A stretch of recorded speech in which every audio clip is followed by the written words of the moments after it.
Director Patel, at one point you made an announcement that the suspect was in custody. We got our man. It turned out that was not true. In fact, I think that was about 27 hours before the person now in custody was apprehended.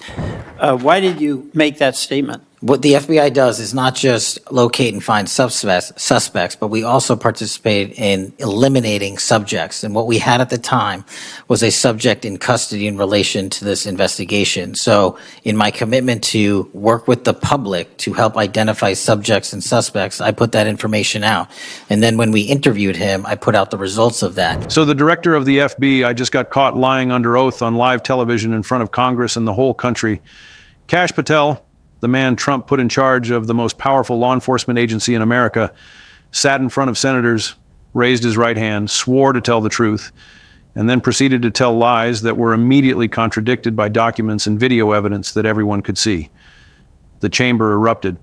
Senators started demanding perjury investigations, and Patel just sat there, looking like a man who realized he had made a catastrophic mistake that could not be undone. But before we go any further, real quick, let's be honest, you can't really trust mainstream media anymore. That's why we built Pump Politics, to bring you real stories, real context, and no corporate spin. If you want to stay ahead of the headlines, join our free newsletter. We'll send the news straight to your inbox every day. Just click the link in the description to join. And if you just want to support what we're doing, join us. Be part of the community that actually cares about the truth. All right, let's get back to the video.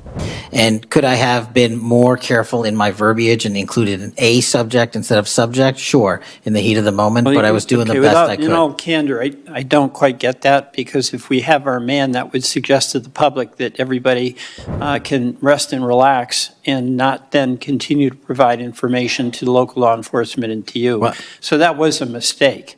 I don't see it as a mistake. I see it as something working with the public to identify that there was a subject in custody. If you put out a statement that says we've got our man, and in fact it turns out that you didn't have your man, that's not a mistake? But that's not what I said. Well, I'll go on. That's my understanding. I want you to understand how serious this is, because we are not talking about some minor inconsistency or a difference of interpretation. We are talking about flat-out falsehoods, lies, statements that were provably false at the moment they came out of his mouth. Patel claimed there was no politicization of the FBI under his leadership, while documents showed he was secretly planning purges of career agents based on their perceived political loyalty. He denied making statements that are literally preserved on video for anyone to watch. He misrepresented plans and operations in ways that directly contradicted written records. This is not a gray area situation where reasonable people might disagree about what the evidence shows. This is a man lying to Congress under oath. The lawfare analysis of his testimony used words like implausible and insults intelligence. Those are not phrases legal analysts throw around lightly. When serious legal commentators say testimony insults intelligence, they are saying it is so obviously false that anyone paying attention can see through it. They are saying the witness is not even trying to construct a plausible narrative. They are just saying whatever they think will get them through the moment, regardless of whether it matches reality. That is what Patel did. He sat in front of Congress and said things that anyone with access to the documentary record could immediately prove were untrue. And here is the thing that makes this even worse. This is not the first time Patel has been found to lack credibility. A federal judge in a January 6th case already ruled that Patel was not a credible witness, a federal judge, before he became FBI director. The judge looked at his testimony and determined he could not be trusted to tell the truth. And Trump made this person the director of the FBI anyway. He took someone who had already been officially declared not credible by a federal court and put him in charge of the nation's premier law enforcement agency. And now that same person has been caught lying to Congress in ways that could constitute criminal perjury. The chaos in that hearing room was something to witness. Senators were shouting, staff were scrambling to pull up the contradictory documents. Patel's own previous statements were being played on screens while he tried to deny he ever said them. It was like watching someone try to argue that water is not wet while standing in a rainstorm. The evidence was right there. Everyone could see it, and Patel just kept digging himself deeper with every answer he gave. This connects to everything else happening with this administration's law enforcement apparatus. Attorney General Pam Bondi has been facing her own credibility problems and contempt threats. The DOJ has been accused of obstruction in multiple contexts. The Epstein files keep getting delayed for reasons nobody will explain. Pardons are being issued in the middle of the night. And now the FBI director has been caught perjuring himself in front of Congress. This is not a functioning law enforcement system. This is chaos dressed up in suits pretending to be legitimate government. The calls for Patel's resignation started immediately, and they have only gotten louder. You cannot be the FBI director and lie to Congress under oath. You cannot be the nation's top law enforcement official and be found not credible by federal judges. You cannot run an agency that depends on public trust while demonstrating repeatedly that your word means nothing. Patel has to go. The only question is whether Trump will fire him, whether Congress will force him out, or whether he will try to cling to power while the perjury investigation proceeds. All right, so let us really dig into what happened at this congressional hearing and why the lies Kash Patel told matter so much for the functioning of the FBI and the credibility of federal law enforcement generally. Because this is not just about one person's testimony. This is about whether we can trust anything coming out of the agencies that are supposed to protect us. The November 28th hearing was supposed to be a routine oversight session where the FBI director updates Congress on bureau operations. These hearings happen regularly. They are usually pretty boring affairs where directors talk about crime statistics and budget needs and ongoing initiatives. But this hearing was different from the start because senators came prepared with documents, internal FBI communications, previous Patel statements, video recordings, and they were ready to confront him with evidence that contradicted the narrative he had been pushing publicly. The first major lie involved the politicization of the FBI. Patel has been publicly claiming that he is running the Bureau in a nonpartisan professional manner. He has said repeatedly that politics plays no role in FBI operations under his leadership. But senators produced documents showing that Patel was secretly planning purges of career FBI agents based on their perceived political views. Internal communication showed discussions about identifying agents who might be insufficiently loyal to the Trump administration. There were plans to replace career professionals with political appointees. The documents directly contradicted what Patel had been saying publicly and what he tried to claim under oath. When confronted with this evidence, Patel tried to deny it. He said the documents were taken out of context. He said the characterization was unfair.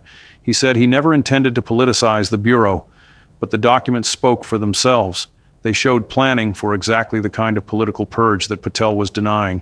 Senators read the actual text aloud. They showed the communications on screens. Everyone watching could see the contradiction between what Patel was saying and what his own internal communication showed. He was caught dead to rights and everyone knew it. The second major issue involved Patel denying previous statements that are preserved on video. This is the kind of thing that would be almost funny if it were not so serious. Patel made claims about FBI operations and his own prior positions. Senators then played video of Patel saying exactly the opposite thing. There he was on screen contradicting the testimony he had just given under oath. And Patel's response was essentially to deny that the video showed what it obviously showed. He tried to claim he was mischaracterized or quoted out of context. But the video was right there. Everyone could watch it. There was no context that could make his previous statements compatible with his current testimony. The lawfare analysis called this implausible and said it insults intelligence. That assessment is exactly right. When you deny saying something that is captured on video, you are not mounting a defense. You are insulting the intelligence of everyone watching. You are treating Congress and the American public like idiots who cannot see what is right in front of them. That is what Patel did. He sat in front of cameras and denied reality while the evidence of that reality played on screens behind him. The Mar-a-Lago declassification issue came up as well. Patel has been one of the people claiming that Trump declassified documents before leaving office, which would affect the legal analysis of the classified documents case. But his testimony about what he personally witnessed and when he witnessed it has been inconsistent and contradictory. When pressed on specifics, his story did not hold up. And this matters because Patel received immunity in the documents case, meaning prosecutors agreed not to charge him in exchange for his testimony. That immunity suggests he had criminal exposure. The fact that his testimony has now been shown to be unreliable raises serious questions about the entire classified documents investigation. The prior ruling from a January 6th judge calling Patel not credible is crucial context for understanding how we got here. This was not a situation where Patel had an unblemished record and then stumbled once. A federal judge had already looked at his testimony in a different proceeding and determined he could not be trusted. That ruling happened before Trump appointed him as FBI director. Trump knew, or should have known, that he was putting someone with credibility problems in charge of the FBI. He did it anyway because loyalty to Trump matters more than competence or honesty in this administration. The pattern of unreliability extends beyond this hearing. Just recently, Patel made an announcement about an arrest related to an alleged assassination plot against Charlie Kirk, a conservative media figure. The announcement was dramatic and got widespread media coverage. Then, 27 hours later, the FBI had to retract it because it was wrong. They had not actually made an arrest. The whole thing was a mistake. This is the FBI director making false public statements about criminal investigations. This is not some minor administrative error. This is the head of the FBI publicly announcing things that are not true. The calls for resignation have come from multiple directions. Legal analysts say Patel cannot continue in the role after being caught lying under oath. Former FBI officials say the Bureau's credibility is being destroyed by his leadership. Democratic senators are demanding perjury investigations. Even some Republican senators who typically defend Trump administration officials have been notably quiet about Patel since the hearing. The support he needs to survive in the job is evaporating in real time. The connection to other administration scandals is impossible to ignore. Attorney General Bondi has been facing contempt threats over DOJ obstruction. The Epstein files keep getting delayed without explanation. Pardons are being issued in suspicious circumstances. And now the FBI director has been caught lying to Congress. All of these things together paint a picture of law enforcement agencies that have been corrupted and compromised. The people running these agencies are not trustworthy. Their statements cannot be taken at face value. Their operations are suspect. That is an extraordinarily dangerous situation for the country. Okay, so let us break down what Patel's perjury exposure means for the FBI, for the various investigations it oversees, and for the Trump administration's ability to claim any legitimacy on law enforcement issues. Point number one, the FBI director lying under oath destroys the credibility of everything the Bureau does under his leadership, and that has cascading consequences across the entire criminal justice system. The FBI depends on public trust to function effectively.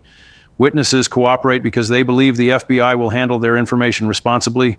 Juries believe FBI testimony because they trust agents or trained professionals who tell the truth. Other agencies coordinate with the FBI because they trust the information they receive.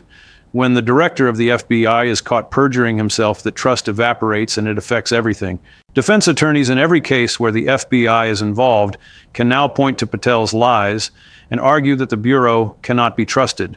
They can argue that an agency led by someone who lies under oath might have agents who lie. They can argue that evidence from a compromised agency should be viewed skeptically. These arguments will resonate with juries who have seen the news coverage of Patel's hearing. The FBI's ability to effectively prosecute cases has been damaged, and that damage will take years to repair even after Patel is gone. Point number two, the documented pattern of lies suggests this is not an isolated incident, but rather how Patel operates, which raises questions about everything he has said and done in his official capacity. This is not a case where someone misspoke once or made an honest mistake under pressure. Patel lied about multiple topics. He denied video evidence. He contradicted documentary records. A federal judge had already found him not credible before this hearing. The Charlie Kirk false arrest announcement shows a pattern of saying things that are not true. When someone lies this consistently about this many things, you have to question everything they have said. This matters for ongoing investigations. It matters for the classified documents case where Patel received immunity. It matters for any testimony he has given in any proceeding. It matters for any public statements he has made about FBI operations. If Patel is willing to lie under oath in front of Congress, in front of cameras with documents ready to contradict him, if he is that brazen about lying, then nothing he says can be trusted. Every statement has to be independently verified. Every claim has to be checked against documentary evidence. That is an impossible way to run a law enforcement agency. Point number three, the perjury exposure creates legal jeopardy for Patel personally that could result in criminal charges, and the jeopardy will affect how he conducts himself going forward. Lying to Congress under oath is a federal crime. Multiple senators have called for perjury investigations. The evidence is clear and documented on video. If prosecutors decide to pursue this, and given the political dynamics, that is a big if, Patel could face criminal charges. Even if charges never materialize, the threat of them hangs over everything he does. A person facing potential perjury charges has incentives that may not align with doing their job properly. They may be more focused on protecting themselves than on running the FBI effectively. They may be more susceptible to pressure from people who could influence whether charges get brought. They may make decisions based on personal survival rather than what is best for the agency. Having an FBI director under this kind of legal cloud is bad for the Bureau and bad for the country, regardless of whether charges ultimately materialize. Point number 4. This scandal feeds into the broader narrative of administration lawlessness and corruption that is building toward potential impeachment and is shaping the political landscape for 2026. Every week brings new revelations of misconduct from this administration. The FBI director caught lying under oath joins the president being held in contempt, the attorney general facing obstruction accusations, pardons being issued to protect allies, and document releases being delayed without explanation.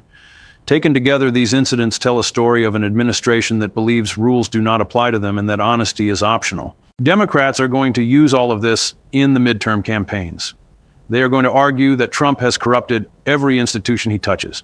They are going to point to Patel as evidence that Trump prioritizes loyalty over competence and honesty. They are going to say that an administration whose FBI director lies under oath cannot be trusted on anything. These arguments will resonate with voters who have watched scandal after scandal unfold. The accumulation of misconduct is becoming politically toxic even for Republicans who have defended Trump through everything. The resignation calls are going to intensify as more analysis of the hearing comes out and as the full extent of Patel's lies becomes clearer. Legal experts are uniform in saying he cannot continue in the role. Former FBI officials from both parties are saying the Bureau's reputation is being destroyed. At some point, the pressure becomes too much, even for a Trump loyalist. Either Patel resigns voluntarily, Trump fires him to contain the damage, or Congress takes action to force him out. None of those outcomes are good for the administration, but all of them are better than letting a perjurer continue to run the FBI. What should you watch for going forward? First, watch whether any senators formally refer the matter for a perjury investigation. That would escalate things significantly. Second, watch Trump's response. Does he defend Patel, stay silent, or throw him under the bus? Third, watch for more revelations from the hearing as analysts comb through the full testimony and compare it to documentary evidence. There may be additional lies that have not been fully explored yet. Fourth, watch the FBI itself. Are career agents going to cooperate with a director who has been exposed as a liar, or will we see internal resistance? This story connects to everything else happening with this administration. The pattern of lies, the pattern of defiance, the pattern of putting loyalty over competence. Patel is not an aberration. He is exactly what Trump wants in his appointees. Someone who will say whatever Trump needs said, regardless of whether it is true. Someone who will protect Trump's interests, regardless of the law. The problem is that eventually reality catches up. Eventually, the lies get exposed. And when that happens in front of Congress under oath, the consequences are supposed to be serious. We are about to find out whether they actually will be.